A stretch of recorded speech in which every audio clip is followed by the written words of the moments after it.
हमारे बहुत ही भारतीय जनता पार्टी के सीनियर कार्यकर्ता जुल्फ़िकार पठान साहब, यहाँ उपस्थित सभी हमारे कार्यकर्ता जो हमारे ऑफिस बेयरर्स हैं और उपस्थित इस पंचायत के सभी मेरे साथियों, भाइयों, दोस्तों, नौजवानों, मैं आप सबको सलाम पेश करता हूं।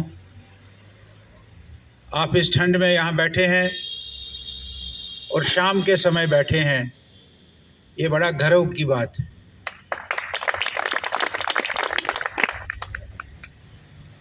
मेरे से पहले वक्ताओं ने सारा कुछ बताया, वहाँ कुछ बचा नहीं है अब जो मैं बताऊंगा।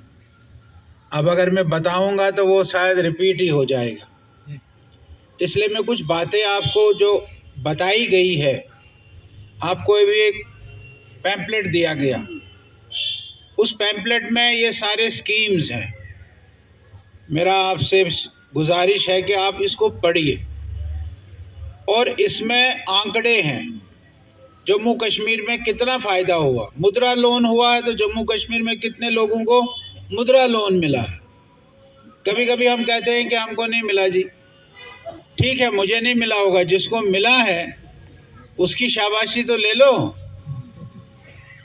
इस पत्रक में सारी डिटेल में बातचीत है, उसको आप पढ़िए तो आपको ध्यान में आएगा कि पिछले 9 सालों में, 9.5 सालों में, पौने 10 सालों में मोदी जी ने इस हिंदुस्तान के लिए क्या क्या किया है, ये आप सबके ध्यान में आ जाएगा। देखिए, जब 2014 में मोदी जी सरकार में आए, उस समय मोदी जी ने एक नारा दिया। वो नारा था, न मैं खाऊंगा न मैं खाने दूंगा। दूसरा, उस समय उन्होंने नारा दिया कि मेरी सरकार मजदूरों की सरकार, किसानों की सरकार, गांव में रहने वालों की सरकार और महिलाओं की सरकार। ये उन्होंने कहा था, गरीब, मजदूर, किसान, गांव में रहने वाला और हमारी महिलाएं, हमारी औरतें, मेरी सरकार उनको, उनके लिए। उससे पहले हमारे प्राइम मिनिस्टर रहे थे राजीव गांधी जी। राजीव गांधी जी ने एक बार कहा कि अगर 1 रुपया चलता है दिल्ली से तो नीचे जमीन पर 15 पैसे पहुंचता है और 85 पैसे का कोई पता नहीं लगता। आज ऐसा नहीं है। आपको यहाँ इतनी सारी स्कीम्स बता दी गई, मोदी जी कर रहे हैं। किसान सम्मान निधि, क्या आपको किसी के पास जाना पड़ता है? आपके खाते में आता है। डीबीटी सिस्टम से आपके खाते में आता है। आपको किसी को पेंशन मिलता होगा, आपको पेंशन सोशल वेलफेयर के डिपार्टमेंट में जाना पड़ता है क्या? सोशल वेलफेयर डिपार्टमेंट नहीं जाना पड़ता है, आपके खाते में आता है। ये जो सब स्कीम्स को, मनरेगा को भी, ये जो नरेगा वाली स्कीम है, ये भी अब जो वहाँ काम करने वाला आदमी है उसके खाते में, इसलिए उसमें कुछ कमी आ गई है। पहले जो गड़बड़ होती थी वो गड़बड़ बंद हो गई। बंगाल के लोग आकर दिल्ली में धरना देने लगे कि हमारा नरेगा का पैसा नहीं मिला। बेईमानी से पैसा लेते थे, वो पैसा जब बंद हो गया, अब सीधे खातों में पैसा आने लगा। उसके कारण ये मोदी जी ने शुरू में ही कहा, और मोदी जी ने जैसे बताया हमारे राकेश जी ने कि 70 से अधिक स्कीम्स मोदी जी ने दी। और ये पैम्पलेट बनने के बाद भी मोदी जी ने स्कीमें अनाउंस की, वो स्कीमें इसमें लिखी नहीं है। अभी एक स्कीम मोदी जी ने अनाउंस की 17 सितंबर को, विश्वकर्मा योजना। वो क्या है विश्वकर्मा योजना? 18 लोग जो हाथ से काम करते हैं, 18 कारीगर, 18 ट्रेड में काम करने वाले लोग, उसमें दर्जी भी है, उसमें नाई भी है, उसमें कुम्हार भी है, उसमें लोहार भी है, उसमें तरखान भी है। ऐसे सारे लोगों के लिए एक बहुत बड़ी स्कीम अभी मोदी जी ने 17 तारीख को लॉन्च की। 18 कारीगर जो हाथ से काम करने वाले लोग हैं, उनकी स्कीम्स मोदी जी ने लॉन्च की। मोदी जी जब 2014 में प्रधानमंत्री बने, देश की अर्थव्यवस्था सारे विश्व में 10वें स्थान पर थी। हम वर्ल्ड में 10th प्लेस पर थे। आज मोदी जी ने वो 5वें स्थान पर लाई। 5वें स्थान पर हमारी अर्थव्यवस्था है। आज इंग्लैंड जो हमारे यहाँ राज्य करता था, लोग कहते थे कि सूर्यास्त वहां होता है जहां अंग्रेजों की सरकार नहीं है। वो अंग्रेज को भी हमने पछाड़ दिया है। हम उनसे भी आगे निकल गए अर्थव्यवस्था में। अब 5वें पायदान पर आए हैं और मोदी जी कह रहे हैं कि अगले 5 सालों में मैं अर्थव्यवस्था को 3रे पायदान पर लाऊंगा। अमेरिका, चाइना के बाद भारत होगा, ये मोदी जी का कहना।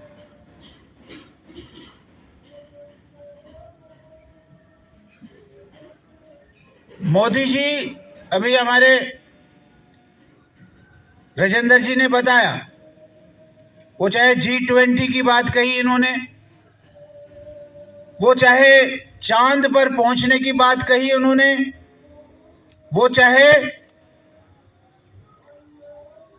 कोरोना में वैक्सीन, हमारे सतीश जी कह रहे हैं कि हमने 2 ही लगाए, पता नहीं क्यों लगाए 2। हर एक आदमी को हिंदुस्तान में 3 लगाने का अधिकार था। 3 लगे हैं। इन्होंने कंजूसी की है, 1 नहीं लगाया है। डर गए होंगे इंजेक्शन लगाने से। हर एक को 3 इंजेक्शन लगे हैं। वो बूस्टर डोज था। और कितने इंजेक्शन लगे? 220 करोड़। 220 करोड़ इंजेक्शन हिंदुस्तान में आज की डेट तक लगे हैं। और एक इंजेक्शन की कीमत 6,000 रुपये। 6,000 रुपये को 220 करोड़ से कितने जीरो लगेंगे? 2020 करोड़। 220 करोड़ के आगे वो आप गिन लीजिए। इतना मोदी ने किया। जब कोरोना में उनको लगा, उन्होंने देखा कोरोना में, उससे पहले जो इस प्रकार की वबाएं फैली थी 100 साल पहले, चिकन पॉक्स,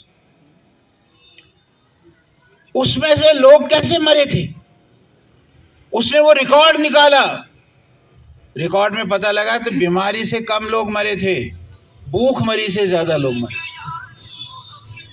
बीमार से कम लोग मरे थे, भूखमरी से लोग मरे थे। आपने कोरोना में भी देखा कैसे मजदूर बेचारे शहरों से निकल रहे थे, पैदल जा रहे थे। बसें बंद थी, ट्रेनें बंद थी, जहाज बंद थे, कुछ नहीं चल रहा है। घर जाना है, कैसे जाएंगे घर? पैदल जा रहे थे। ऐसे लोग जो भूखमरी से मरे थे, मोदी जी ने कहा कि मेरे हिंदुस्तान में कोई भूखमरी से नहीं मरेगा। उसने 14,000 बच्चे यूक्रेन में पढ़ते थे। उन बच्चों को मोदी जी ने कैसे वहां से निकाला। दोनों देशों के राष्ट्र अध्यक्षों को कहा, यूक्रेन के जेलेंस्की को भी कहा और रूस के पुतिन को भी कहा, युद्ध रोक लो, मेरे बच्चों को बॉर्डर तक जाने दो। युद्ध रोक दिया गया और हिंदुस्तान के बच्चे अपने गाड़ियों में तिरंगा झंडा लेकर उनको बॉर्डर तक जाने दी। और केवल हिंदुस्तान के बच्चे ही नहीं बॉर्डर तक गए, पाकिस्तान के बच्चे भी अपने गाड़ी में तिरंगा झंडा लगाकर बॉर्डर तक पहुंच गए। ये है मोदी साहब।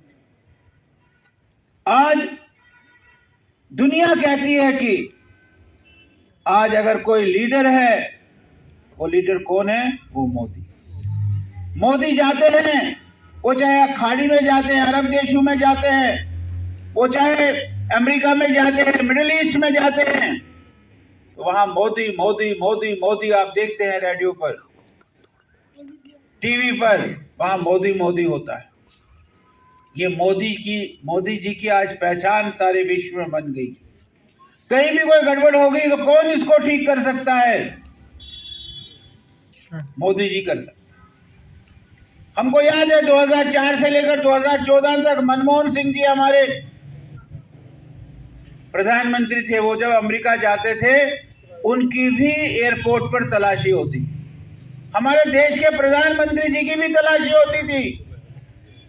लेकिन आज मोदी जी के लिए रेड कॉर्पेट बिछता है और वहां के बड़े से बड़ा आदमी आकर उसका स्वागत करता है।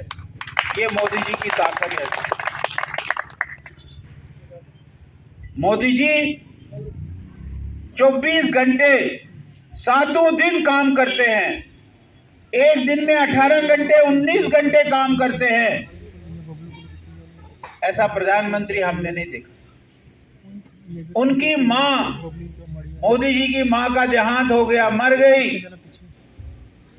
सुबह पहुंचे वहां अहमदाबाद, सुबह 8 बजे, 8:30 बजे, 9 बजे उसका संस्कार किया। संस्कार करने के बाद खुद किया संस्कार।